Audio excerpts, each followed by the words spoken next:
stage virtual reality, augmented reality, and artificial intelligence startups.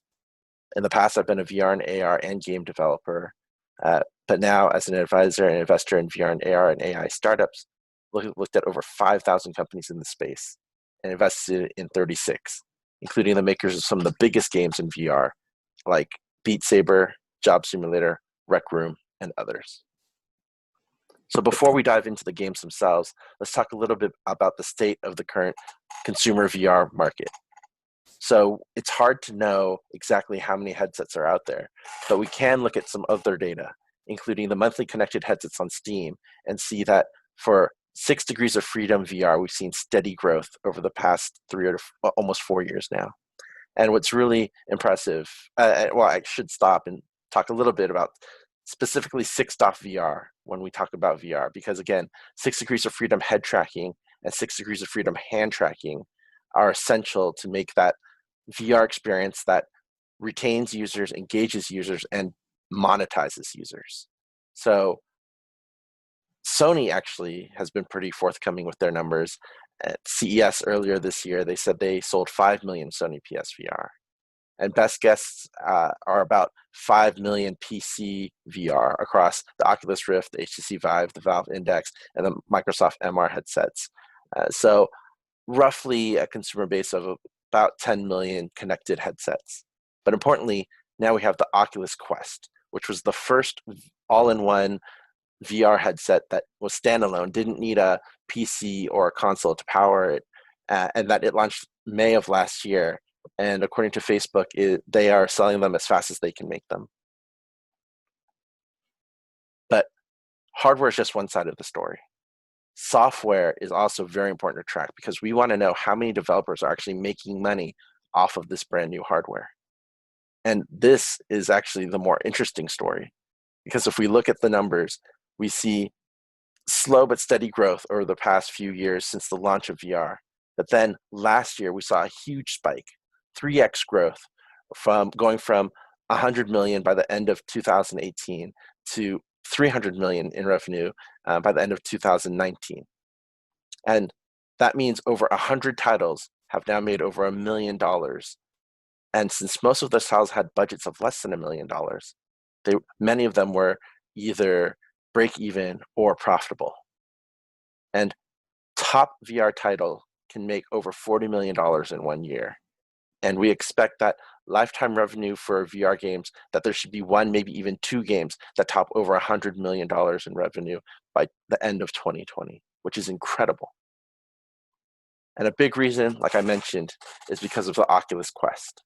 We think that this is really the first true consumer VR device because it's standalone, doesn't have messy or complicated setups, but importantly has 6 Degrees of Freedom head and hand tracking that allows it to play the top VR experiences. It's been available for a year now and was available for this crazy, insane low price of $399 for a starting price in the US. And earlier last month, Facebook announced that they had done over $1 million in software revenue in 1 year alone. And that number is incredible, especially considering where PlayStation VR did about 110 million in revenue last year. And that's with a 5 million install base. And it took them about 3.5 years to get to that number. And the Quest did that in 1 year alone. So now let's do a deep dive into some of these hit games and look at the characteristics that they share, or the characteristics that really make them unique and stand out for the platform. But before that, let's see a list of the highest grossing VR games. This is across all of the platforms up until 2019. So this doesn't capture Half-Life Alyx yet. And if we were to include Alyx would probably be 2 or 3, but it really doesn't really change the story and the characteristics that I'm going to kind of walk you through.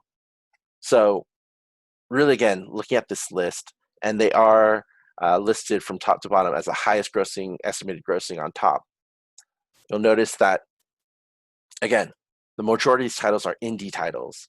And by indie, I mean titles that have come from independent studios that typically have budgets of less than $5 million, and honestly, typically less than $1 million. And it's not just that the majority are indie. Actually, the top titles, the top 3 titles are indie. And of course, a majority of these titles are multi-platform. but that doesn't mean they all launched at the same time across all the platforms. Typically, they started on one platform and then eventually migrated to the others over time. We're excited to see a pretty diverse game type. Not, of course, there are some FPS games here, but there's still, especially at the top, a pretty good variety of different types of games, from music rhythm to casual gaming to puzzle gaming, platformers. And so again, it seems like, at least in this early stage, there's a lot of different opportunities for VR, especially to diversify the user base. Also, most of these titles are still single player, mostly new IP, which is very encouraging, because again, we think when new platforms are created, that's when the opportunity for new IPs to be created. And of course, most are native for VR. I think actually Skyrim is the only one that was truly adapted, where they added VR controls to an existing game, whereas others like Superhot actually were pretty much reimagined to be VR native. So now let's do a deep dive into Job Simulator. And that's really the first true success in VR. It was made by an independent studio in Austin called Alchemy Labs that was then later acquired by Google after launching Job Simulator and then before the launch of their second game. So for those that aren't familiar with it, it's a very casual, humorous sandbox simulation game about doing different types of jobs, like being an office drone or working in a convenience store or in an auto repair shop.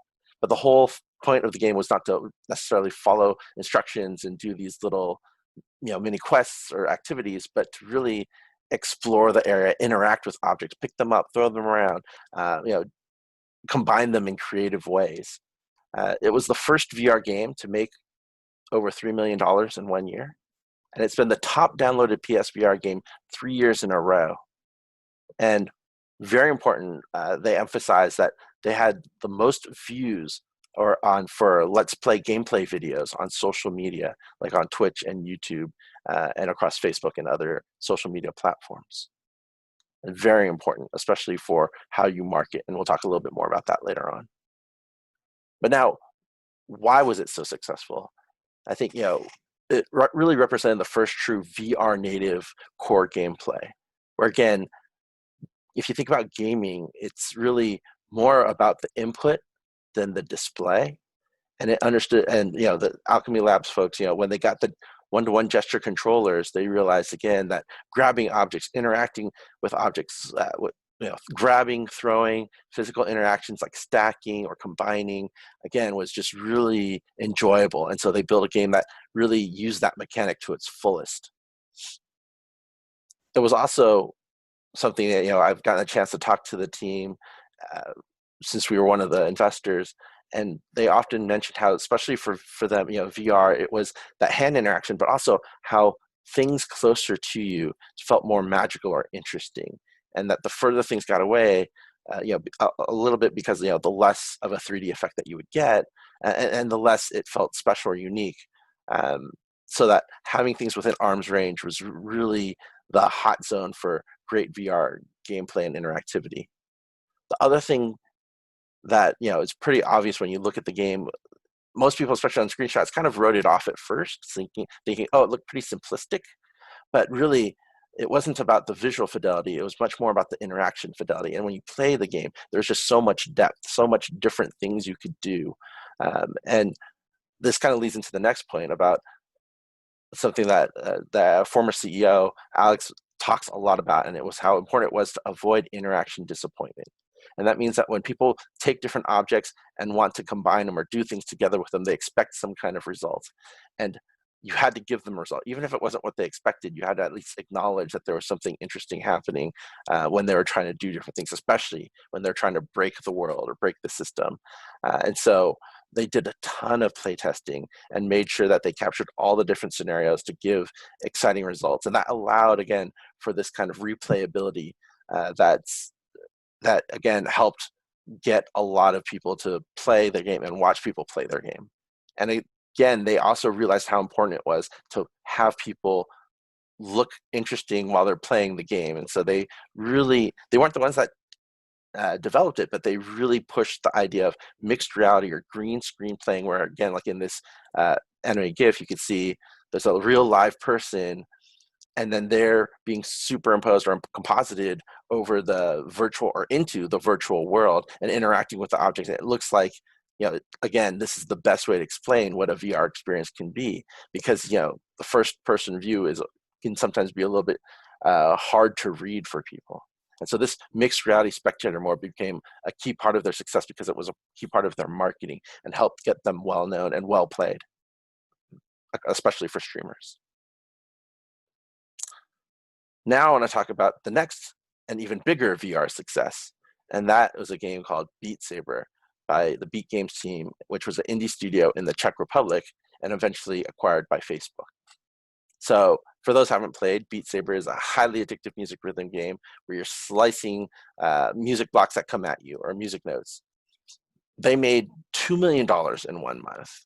They had over 4,000 concurrent users, which was somewhere between 3 to 10 times the highest amount of concurrent users of any other VR game at the time.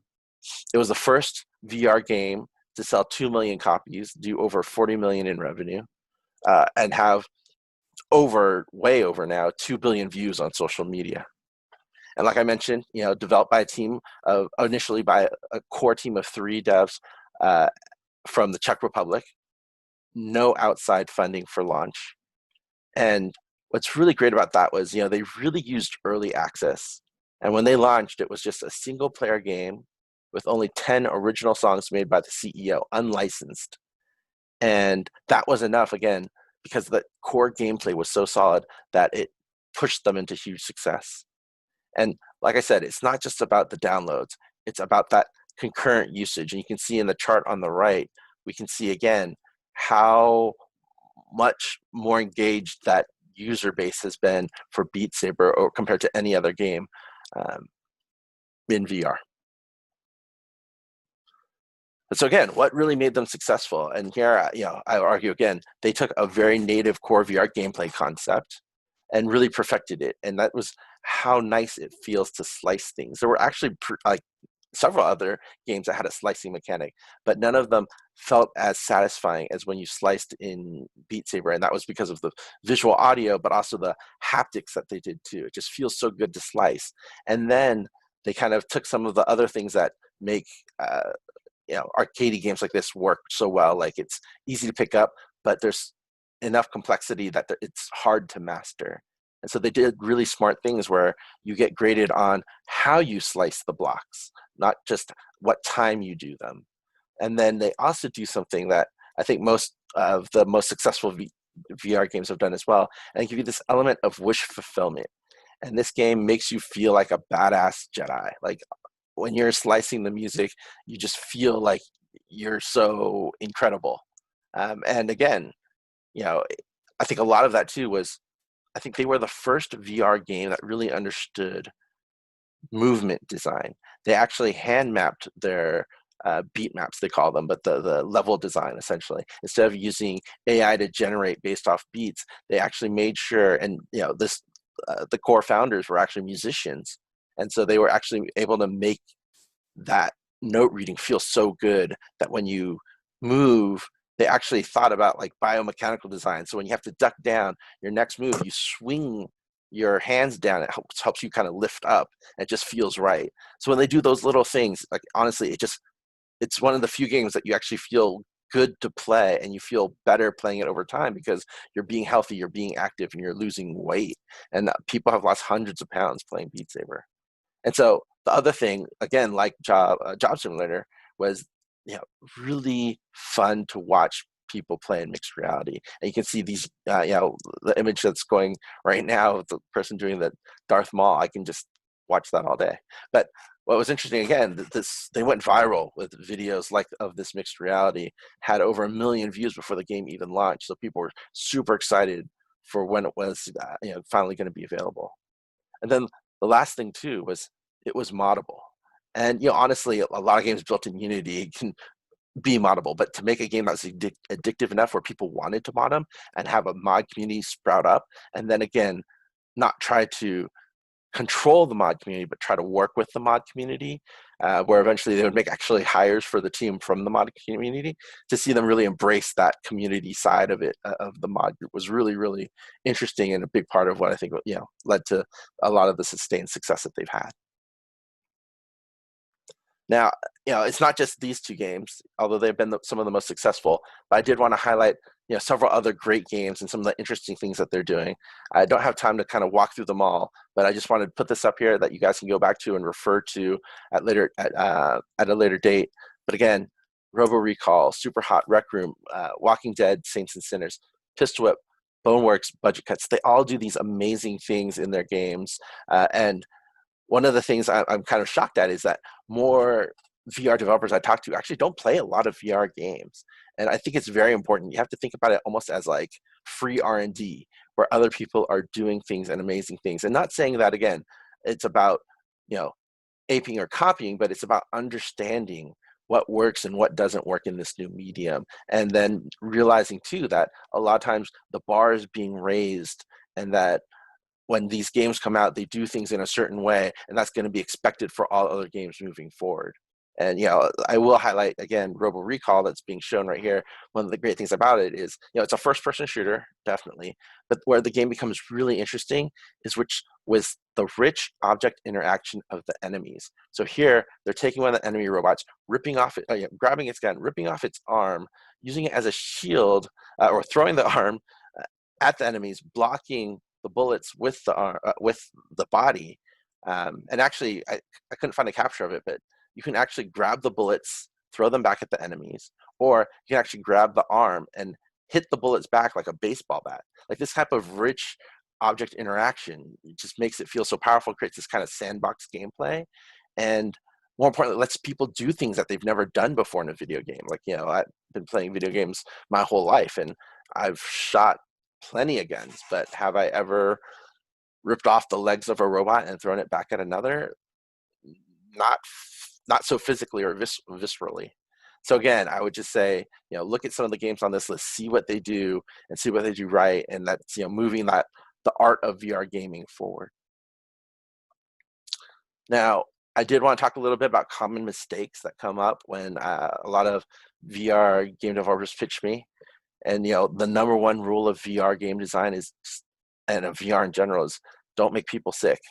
I think again, there are a lot of people that are immune to VR sickness and can do anything, but I would say there are still more people that do get sick from VR through bad VR design, not because of the hardware itself, but because of things like artificial locomotion, not just for movement, but also for head turning. And people, try to do things like, oh, hey, we can try to narrow the field of view, or we can, make the turning kind of steps. But because, especially because we're now targeting all-in-one devices without a cord, like the Quest, where people can turn around naturally, there really isn't a need to kind of do button head turns anymore, or joystick head turns anymore.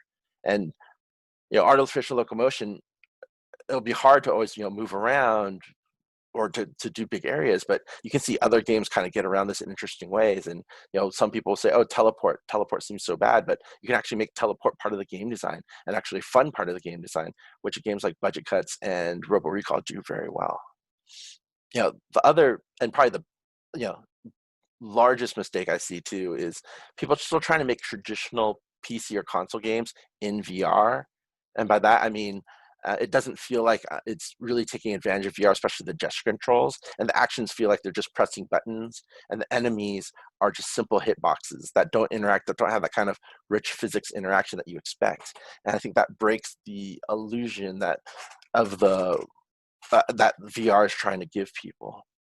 And so, again, I think this idea of where VR sings, it's not about trying to do what you've been doing, but it's trying to let you do what you've always dreamed you could do and have never been able to do before. And so that's why games where, like Job Simulator and Beat Saber don't feel exactly like any other previous game, because especially in the interaction design, and they really are VR native. So, you really have to think, why are you doing this in VR? And it has to be about the interaction, not just about what you see. The other thing I feel like a lot of pitches I get where VR games are trying to do too much. I think they're trying to make, instead of trying to make, Grand Theft Auto 1, they're trying to make Grand Theft Auto 5. And it's just like, especially with VR and it's a brand new medium, we kind of have to walk before we run. We have to think about core game design, core games interaction systems, perfect those, and then build on top of that. And again, that goes back to that like VR native game design. So like instead of designing a huge MMO, just make a core combat game system that people want to play again and again, and then kind of build on top of that. And it might not be, again, as rich or deep as other, as it could be later on. But again, for the first iterations, you just want to make sure that that core gameplay, that moment-to-moment gameplay, is sticky and engaging enough. And like I mentioned, with some of the biggest successes so far, it's not about trying to do too much. It's about getting that core gameplay, polishing it, and making it so juicy and fantastic. The other thing, and I kind of hinted about this earlier, is heavy emphasis on visuals. I think a lot of people, when they think AAA, it has to look a certain way, it has to be super realistic. But again, I think for VR, it's more about being believable than realistic. And when you're in VR and you have proprioception, you can move around. You have that 6 degrees of freedom. It lets you feel like things are believable, even if it's rendered cartoony or less realistic. So I'd say let VR do the heavy lifting and allow things. And not saying that you shouldn't have compelling visuals, but again, it's not about making it look the most high polish, or at least realistic. And you can make it really well designed, really artistic. And I think Beat Saber is a great example of this. Job Simulator is a great example of this, and many others as well. Another thing too, listening back to the lessons from the Job Simulator team, it's about a lot of games design interactions that are too far away. Immersion, again, is stronger when it's closer. And a lot of times too, that's also because you see and perceive things in 3D much more when it's within 10 feet or I think 15 feet from you. And when it's further away, everything kind of resolves, and it could just be flat. It could just be like a big TV that you're looking at. And so then it just could feel like a regular game. And that's why immersion closer up is just more fantastic. And playing games out of shooting galleries where the enemies are always at a distance just doesn't feel that engaging in VR, and feels much more like a standard game. And then the other game, or the other complex problem I see is relying too much on button pressing for interaction and making it hard to learn or remember to interact, because and it's kind of like game controller fatigue, where again, the best thing about VR is not that you have buttons, but because you have one-to-one gesture control. And so the more things that you can do with the gestures and make it more intuitive, the better the experience is going to be. And again, Beat Saber, a game that really has no button presses except for to start or select. But when you're actually playing the game, you're just swinging. It just feels fantastic to not have to worry about, oh, what do I have to press to do this thing? And so, again, relying on too complex button controls, I think, can be setting you up for failure in VR, at least at this stage. So now I've talked a little bit about game design. I think, again, it's not just about the game design, but also how to market your VR game to get people to play it. Because again, if you make a great game, but you don't know how to market it, then no one will ever find it, and that will be a problem. So I did want to talk a little bit about what we've seen work. And again, the old ways just don't work. Advertising doesn't seem to work anymore. Reviews and press mentions aren't that powerful. And VR, because it's again on PC and it's on console, or it's in its own all-in-one app store, there's nothing like what we have on mobile with paid user acquisition, right? You can't just market spend and just dump money in to try to solve this problem. Really, it's much more about getting streamers to play the game, and that's about making mixed reality videos easy to do and making them very compelling. It's also about having viral hooks. So by that, I mean gameplay that just looks amazing, like in Beat Saber, or I think the Alchemy folks always talk about how they spend a ton of time doing cool things like juggling or other interesting things that they can show off what their engine and what their game can do. That just makes people want to say, hey, I want to do that too. And then the last thing is sandbox gameplay. especially for streamers, that they'll all want to play these games. They'll want to inject their own personalities into it. And if people play a game and it just is the same thing every single time, that's not interesting to watch. But if, again, like in something like Job Simulator, where there's a real physics sandbox, people can do different types of interactions that maybe other people hadn't thought of or seen and get amazing results, then people keep coming back. And honestly, I think the most important thing is really being community driven. And this is a lot of work, but it really does pay off. And that means being active on Reddit, being active in Discord, doing things like beta and early access. And one of the things that we've seen too is, so a VR game will make a viral video. Well, what do they do with that audience? Because the game isn't necessarily out yet. Well, they feed them into a Discord, and then they give those Discord users early access or beta and get them involved in the process. And that kind of gets that early champion community that helps you get your first amount of reviews and their first community out there, which again is the seed that then grows into the big hit. Now, of course, I can't talk about hit VR games without talking about Half-Life Alyx. And it's really, the flagship VR title by Valve and the first true AAA game, because again, this is a game that's been 4 years in development with a team of over 80 people at its peak. It's been the highest rated PC game in 2020, one of the top rated games, not just VR games, but games on Steam. It did over 40 million in revenue in 1 month. And now mod tools are available, and so there are mod teams that are building and extending on top of it. And it is an incredible game. Everything I've been talking about has really been advice for indies, but it's really great to see a very veteran, experienced team make something with nearly seemingly unlimited resources and adding this level of polish that on all aspects, from design to environment and art to audio to everything, that just is phenomenal. Let's take a deeper look though, because there's a lot that we can learn from it. So definitely the first thing that people always mention is that visual fidelity. Like, a lot of people talk, I mean, it is hard to make, and this is kind of why I tell people not to focus on high visual, like realistic graphics in VR, because it's hard to do, especially when you have to render at a certain frame rate and you have to render stereoscopic vision. But again, Valve shows that, done right, with great art direction, with the right team, and with the right resources, you can achieve a great look. But I think actually, to me, the most impressive thing about Half-Life Alyx was how they made the gravity guns, which allows a mundane task like picking up objects so fun. It turns it into like a joyous occasion, especially when you use that physics and you grab something in your hand, and it's just so satisfying. And that's actually the thing, that the interaction or the activity that you do the most in the game. And so they really had to nail that. And so understanding that, they put a lot of work to reinvent what picking up an object from the environment can feel like, and they nailed it.